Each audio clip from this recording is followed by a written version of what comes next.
Chief election commissioner mister Gyanesh Kumar কালীঘাটে গেছিলেন পুজো দিতে, এবং সেখানে তাকে যেভাবে হেনস্থা করা হলো, বিক্ষোভ দেখানো হলো, এবং গতকালও এয়ারপোর্ট থেকে বেরিয়ে যেভাবে তাকে রাস্তায় বিক্ষোভ দেখানো হচ্ছে, এবং একই রকম ভাবে সবার হাতে একই পোস্টার, একই লেখা, পতাকা ছাড়া কিভাবে এই পুরো প্ল্যানিংটা হচ্ছে এটা কিন্তু বাংলার মানুষ বুঝতে পারছে, কেউ মূর্খ নয়।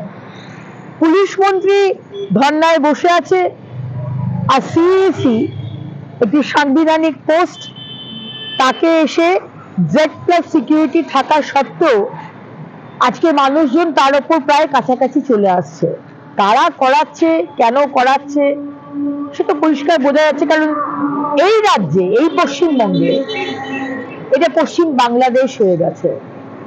এই পশ্চিম বাংলাদেশের প্রধানমন্ত্রী আসলে মুখ্যমন্ত্রী মমতা বন্দ্যোপাধ্যায়, উনি কোনো সাংবিধানিক চেয়ারকে সম্মান করেন না।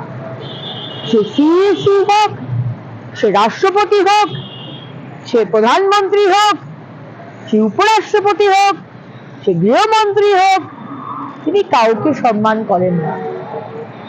আজকে বিচারপতির রায় যদি তার পছন্দ না হয়, বিচারপতির বাড়ি ঘেরাও করা হয়, পোস্টার পড়ে, কলকাতা পুলিশ সিসিটিভি ক্যামেরাতে সবকিছু দেখে, কিন্তু তারপরেও কেউ অ্যারেস্ট হয় না।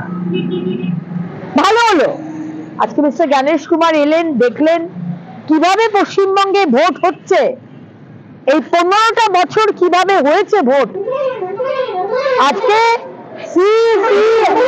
জ্ঞানেশ কুমার আপনাকে Z+ সিকিউরিটি থাকা সত্ত্বেও কলকাতা পুলিশ আপনাকে সিকিউরিটি দিতে পারছে না, বলবো না, দিচ্ছে না।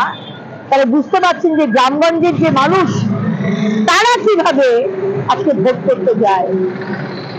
তাই ভালো হলো আপনি এসে দেখলেন, এবং এই বিধানসভা 2026-এর ভোট অবাধে যাতে মানুষ করতে পারে সেটা সিইসি আপনারা দেখবেন।